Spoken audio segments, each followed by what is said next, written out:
संसार में न धन में सुख है, न गरीबी में सुख है, न तन में सुख है, न परिवार में सुख है, न किसी तीर्थ के ऊपर सुख है, न किसी शहर में सुख है, न किसी गांव में सुख है। और हम सुख और शांति की खोज में भटक रहे हैं। सुख हो, शांति हो, चाहते हो? कौन कौन माता है जो सुख शांति चाहते? थोड़ा हाथ खड़ा तो कर ले, थोड़ा हाथ कर ले भगवान के नाम से। सभी चाहते हो सुख शांति? सभी चाहते हो? देखिए, हम सुख शांति को न मंदिर में, ना मस्जिद में, ना तीर्थ में, ना गया में, ना गंगा में। देखिए, सुख शांति कहीं नहीं मिलने वाली है। ना धन में, ना गरीबी में, ना बचपन में, ना बुढ़ापे में, ना जवानी में, ना मौज मस्ती में। सुख शांति ढूंढ रहे हो? ऐ दुनिया वालों, कहां भटक रहे हो?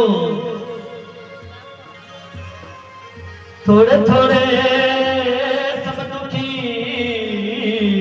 सुखी श्याम के दर।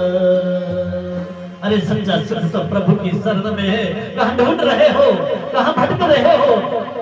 सच्चा सुख तो प्रभु को हरि के चरणों में है। जब तक ये मन हरि के चरणों में नहीं लगता है, जब तक हम हरि को अपना नहीं मान लेते हैं।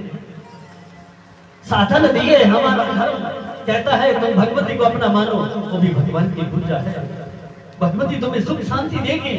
तुम गौरी शंकर को अपना मान के बैठ जाओ, गौरी शंकर जी तुम्हें सुख शांति देंगे। तुम राधा कृष्ण को अपना मान के बैठ जाओ, राधा कृष्ण जी तुम्हें सुख शांति देंगे। वास्तव में एक ही पूजा है।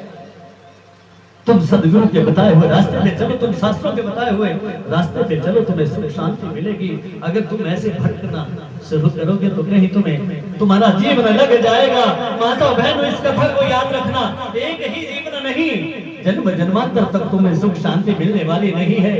सच्चा सुख तो प्रभु की शरण है। ये कथा तुम्हें ये सिखाती है। तुम सुख शांति चाहते हो, अपने घर में चाहते हो, हमारे घर में सुख शांति हो। तुम चाहते हो हमारे समाज में सुख शांति हो। तुम चाहते हो हमारे जीवन में सुख शांति हो। तुम चाहते हो हमारा जीवन सुखमय हो जाए। तो जब तक तुम प्रभु से अपना रिश्ता नहीं जोड़ते हैं, जब तक प्रभु को तुम अपना नहीं मान के बैठे, जब तक तुम इन कथाओं को नहीं सीखेंगे, सुनी हुई कथा जब तक हमारे जीवन में नहीं उतरती है, सुनी हुई कथा को अपने जीवन में जब तक मेरी माता बहनों हम नहीं उतारेंगे, कथा का एक नियम भी हमारे समाज में लागू हो जाए तो हमारा सुखी समाज का हम निर्माण कर सकते हैं। हमें माता के साथ निर्माता बनना है। हमें अपने सुखी समाज का निर्माण करना है। अपने समाज से द्वेष को दूर करना है, ईर्ष्या को दूर करना है, अपने जीवन से इस ईर्ष्या को दूर करना है।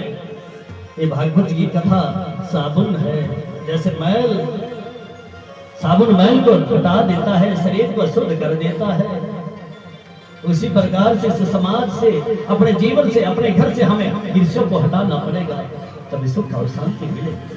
हमें दोष को हटाना पड़ेगा, तभी हम सुखी समाज का, सुखी घर का, सुखी जीवन का निर्माण कर सकते हैं। हमें बदले की भावना से कोई कर्म नहीं करना है अपने जीवन में। हमें सभी ने समाज में सद्भाव से रहना है, अपने भाईचारे को कायम रखना है।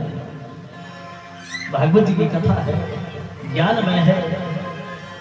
भागवत जी की कथा को आज लोगों ने मनोरंजन का साधन मान लिया, परंतु ये तो भागवत जी की कथा है। भागवत जी कोई साधारण पुराण नहीं है, साक्षात लक्ष्मी नारायण का स्वरूप है। भागवत जी कोई साधारण पुराण नहीं है, साक्षात राधा कृष्ण का बाग में प्रति स्वरूप है। भागवत जी कोई साक्षात पुस्तक नहीं है, ये तो मेरे बहन के बिहारी लाल का, मेरे बाल गोपाल जी का, माता बहनों, साक्षात स्वरूप है। जो इनके दर्शन करता है, जो इनका पूजन कर लेता है, जो इस अमर कथा को सुन लेता है, उसे सुख शांति मिल जाती है। इन कथाओं को सीखना पड़ेगा, इन कथाओं को अपने जीवन में उतारना पड़ेगा। हमें कोई ना कोई नियम अपने जीवन में जरूर लाना है, तभी हम सुखी समाज का, सुखी घर का, सुखी परिवार का, सुखी जीवन का निर्माण कर सकते हैं। इन्हीं कथाओं के माध्यम से ही सुखी समाज का, सुखी घर का, सुखी परिवार का, सुखी जीवन का निर्माण होता है। परंतु अगर इन कथाओं को मनोरंजन के ही रखा